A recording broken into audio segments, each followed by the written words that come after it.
Lewis Hamilton hits back at haters who thought his career was over. Red Bull's terrible development will affect the RB21, and McLaren is urged to back Lando Norris for the championship. Do consider subscribing to the channel. Let's get straight into the latest F1 news. Franco Colapinto said he's thrilled to have been able to reward Williams for putting trust in him after the difficult decision to replace Logan Sargent. The struggling American driver was dropped from his Williams race seat after the Dutch Grand Prix, with team boss James Vowles turning to Argentinian driver Franco Colapinto to take over the second car. Jumping into the Williams at short notice, all eyes were on the first Argentinian F1 race driver since Gaston Mazepin drove for Prost in 2001. Qualifying 18th, Colapinto put in a solid, assured drive to utilize a one-stop strategy en route to 12th place, setting a faster lap than Alex Albon managed as the British Thai racer took 9th place. It was a hugely encouraging start for Colapinto's F1 career, which, for now, is only set to run until the end of the year, as Williams has already signed Carlos Sainz to the second seat for F1 2025. Talking to the media after his race at Monza, Colapinto was visibly tired after the huge physical demand of a much longer race in hot temperatures than he would usually be acclimated to.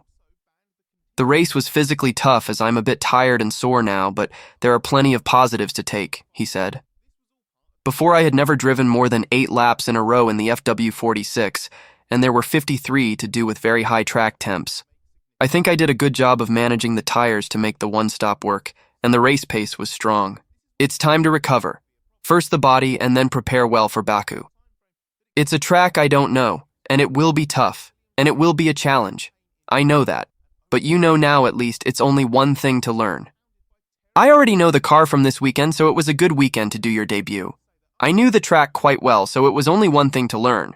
Next weekend in Baku will be also one thing to learn, and that is the track. Asked by Planet F1. Come whether he felt he had given Williams vindication for the decision to swap him in for Sargent, Colapinto replied, "Of course, I'm very happy to give them a good result in the first race I do with them. James and the team had the trust to put on me, to put me in the car and to put me in a seat. It's a very difficult decision, the one that they made, but I'm extremely happy for the performance and just looking forward to the next race and feeling more and more comfortable in the car." This was a very good step forward to try to understand better, to learn more, and overall, I'm just very proud of how everything went. With the attention of his home country glued to him for the weekend, as Argentina hopes to uncover a successor to the glory brought to the country by world champion Juan Manuel Fangio in the 1950s, and race winners Jose Froilan Gonzalez and Carlos Reutemann, Colapinto said he simply went into the race with the intention of savoring every moment. It's a moment that you have to enjoy. It's just a very proud moment, your first weekend and your first race. It's just, wow, you know? It's something that you are never going to forget, he said. I just enjoyed it a lot. I tried to enjoy every moment. The drivers were very nice. Some of them gave me some tips. And yeah, Alex Albon has been very, very helpful in the team and with all the things that he's been saying, and I'm just happy. Asked by PlanetF1.com whether he's already identified areas in which he wants to immediately improve, Colapinto explained he does have high targets he's setting himself. "We have a lot of info now to take to the team," he said. "The good thing is that with a 2-week gap, we have enough time to go through everything, to go through every lap of the race and understand what I did do wrong, what I need to do better, and what the strong points are. Mainly how to keep back adapting better to the car. There are some things that I need to improve, and it's very normal. It's a process that has been very short for me so far, but it's supposed to be long. But my first race in F1 came very quickly, and I did a good job." Lewis Hamilton has revealed how he took satisfaction from his success in F1 with Mercedes after being warned that his career was over after leaving McLaren. Hamilton won the first of his joint record 7 world championships with McLaren in 2008, yet decided to leave 4 years later for a Mercedes team with just 1 race victory in 3 seasons. The move came as a major shock, with a number of observers claiming Hamilton was gambling with his career by joining such an unproven team. Hamilton's decision proved inspired when Mercedes emerged as F1's dominant force in 2014, with the British driver winning 6 titles in 7 years to equal Michael Schumacher's all-time record of 7 championships in 2020. Hamilton then became the first driver in history to surpass 100 race wins and pole positions the following year when he was dethroned by Max Verstappen at the highly controversial season finale in Abu Dhabi.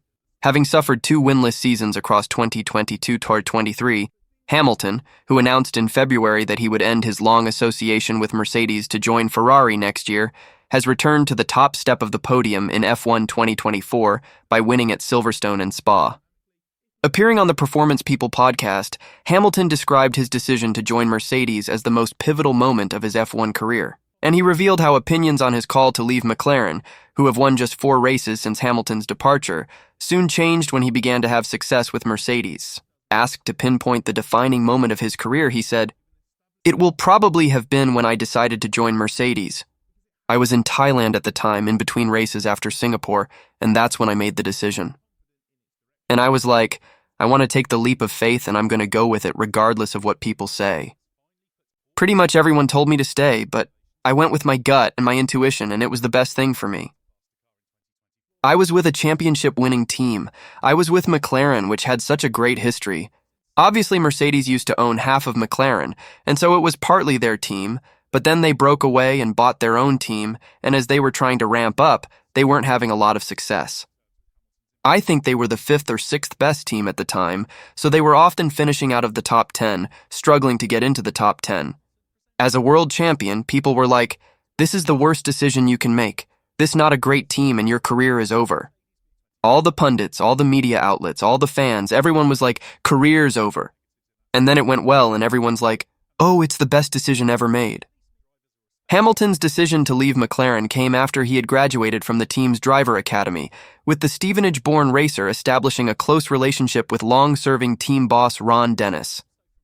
The 39-year-old has revealed that he did not feel he was being challenged enough at McLaren, describing it as the greatest feeling when he helped build Mercedes into a winning force.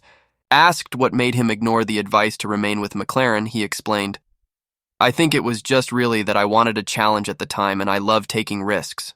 I always have. And also I never like doing the same thing everyone expects of me, so that's why I never did well at school. I meditated on it, I prayed on it, trying to think of what I wanted to do, and I just loved the challenge. I thought that where I was, I didn't feel like I was being challenged enough. And going into a really uncomfortable position, getting out of your comfort zone is what I love to do because it's nerve-wracking, but I love that feeling. That's the feeling you get when you get in a Formula One car. But moving into a new team, people I didn't know, having to get integrated, all the changes you need to make, and then the growth process of building it and evolving it and growing towards a common goal. Getting there is the greatest feeling when you do eventually do that. Hamilton's latest comments come after he revealed that he didn't enjoy his first title-winning season with Mercedes in 2014, and only really started to revel in the team's success when they proved they were here to stay the following year. He said, I was getting to qualify on pole, I was up at the front, we were fighting for this championship, and I couldn't believe that the decision I made was paying off. Wow, it's really, really happening. This is the right thing for me. I was riding this beautiful wave. When I look back, I think, was it the most competitive season? I was competing with my teammate. He was tough to beat, but in general, you would always prefer that you're competing with several teams. That's what the sport should be doing. More often than not, that's not the case, but I'm still grateful for it, obviously. I think it was until 2015 that I was really able to properly enjoy it. The first one I didn't enjoy because it was just, I don't know, it just wasn't a great time for me. The second title in 2014 was just like, I made the right decision and I proved everyone wrong. Great, so I can sleep. But then the next one felt like, okay, we're here to stay. This is really going to mean something, because 3 titles is also what Ayrton Senna won. Guenther Steiner fears the Red Bull RB21 may not be competitive from the start of next season as a result of the bad decisions the team have made with their F1 2024 car. And the former Haas team principal believes Red Bull's failure to prepare a bespoke package for last weekend's Italian Grand Prix bordered on arrogance. Having enjoyed the most successful season in history last year, winning 21 out of a possible 22 races as Max Verstappen collected a 3rd consecutive world championship, Red Bull were expected to dominate once again in F1 2024. Yet despite starting the season with 4 wins from the first 5 races, including 3 1-2 finishes for Verstappen and teammate Sergio Perez in Bahrain, Saudi Arabia, and Japan, Red Bull have faded as the year has developed. Although Verstappen continues to hold a 62-point lead over Lando Norris, the reigning world champion remains without a win since the Spanish Grand Prix on June 23rd, a current 6-race drought, his longest barren run since the 2020 season. Red Bull's lead over McLaren, meanwhile, has been cut to 8 points ahead of next weekend's Azerbaijan Grand Prix, where the Milton Keynes outfit could lose the lead of the Constructors' Championship for the first time since May 2022. Speaking to media, including Planet F1, calm after the race at Monza, Verstappen admitted that it is not realistic for Red Bull to retain both titles if the situation remains unchanged, and called for the team to turn the car upside down after making the RB20 a monster. Appearing on the Red Flags podcast, Steiner argued that the team's lack of a low downforce rear wing for Monza was a reflection of the arrogance at Red Bull following their strong start to F1 2024. And he fears the team may not have a competitive car for the start of F1 2025, having struggled to resolve the RB20's mid-season woes. Steiner said, "Next year we need to see where the Red Bull is. It doesn't seem like that they are making a lot of advances, that they will be ready for next year. I think they were a little bit underperforming in Monza." Max said they didn't have a special Monza spec. They didn't develop one, and I think that came out of their early F1 2024 dominance. When you start to think about the Monza spec, you're developing it at the beginning of the year. And they said, our car is good enough anyway, we don't need the Monza spec, let's put the effort into other things. And then here you are. You needed a Monza spec because everybody else brought quite a big package for it. Everybody else put a lot of effort in to bring one. I think Red Bull were the only ones not bringing one, and this obviously was not what they wanted, but it was too late to change their mind, or too late to develop something, so that is where they ended up. They were in a good position at the beginning of the year, and they keep on going backwards, making bad decisions. No specific aero kit for Monza, it's almost arrogance. In an exclusive interview with PlanetF1.com in July, Red Bull technical director Pierre Wache acknowledged the team had pushed the boundaries maybe too much with the design of the RB20, resulting in some characteristics not designed for the driver. Wache went on to suggest that Red Bull planned to develop this car as much as possible ahead of F1 2025, before teasing that the RB21 concept will be different than this year for sure. With Verstappen voicing his displeasure, Steiner believes Red Bull now face a pivotal decision over their current concept, with it now too late for an upgrade to make a significant difference in F1 2024. He explained, I think for this year, what Max means is that the concept they've got on the car now, with just making changes to this concept, they cannot get back to the top. He's saying, with this concept, we are at a dead end. We try to do a package, but it doesn't bring performance. Whatever we do doesn't work anymore. We need to make changes to the car, which we cannot do on this car anymore. We need to put a new concept in place for next year. I think that's what he is hinting at. So whatever you put on now, you can make it a little bit better.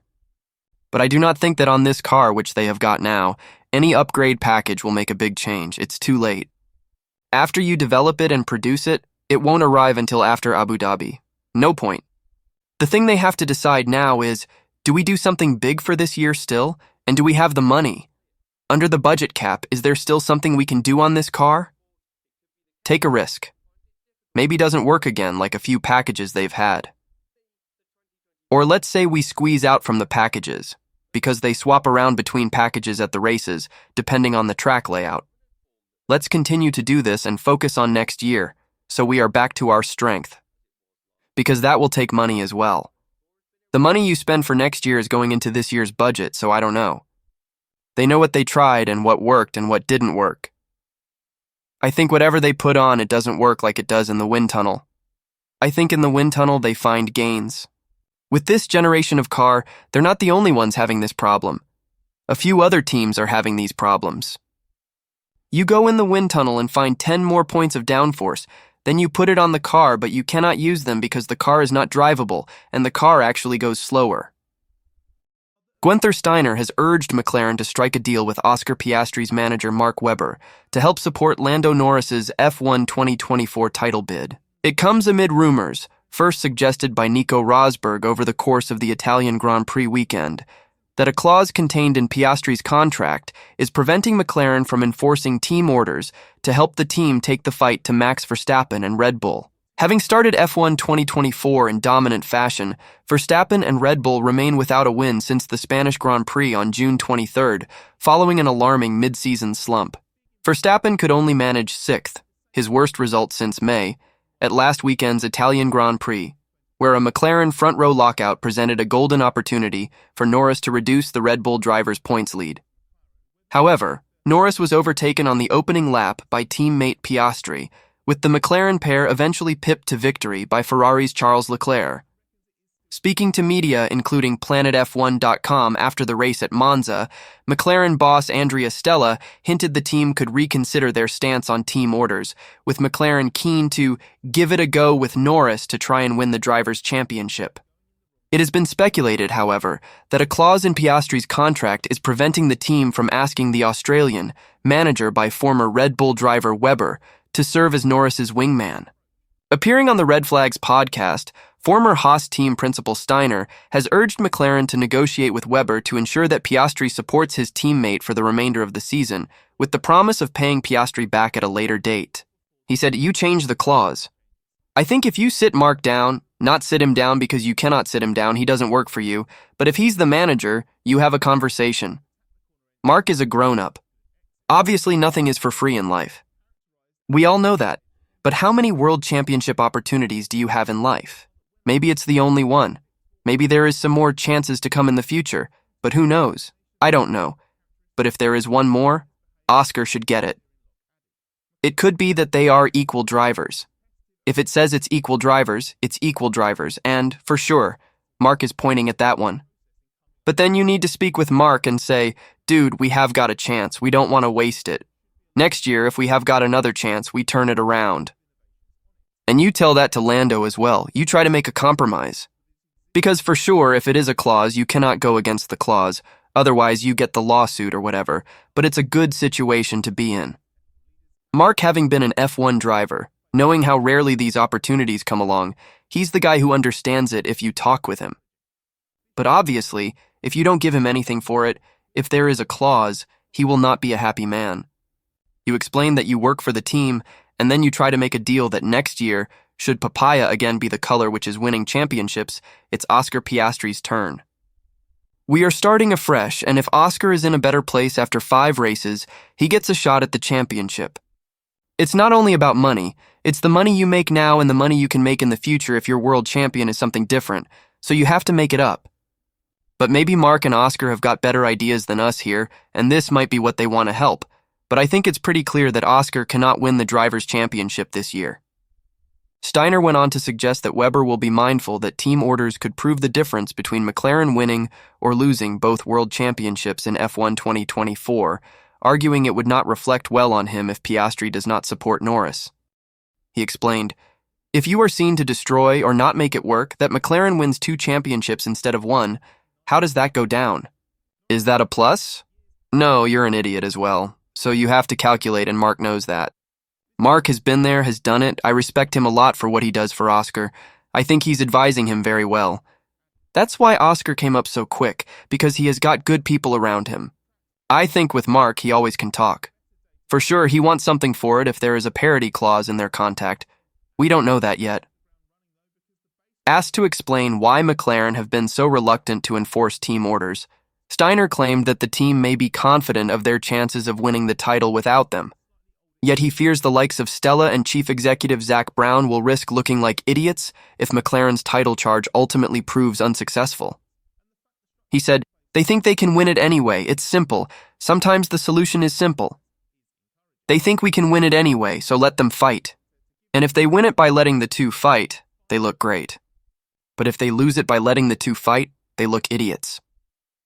That's it for today's video. I'll see you in the next one.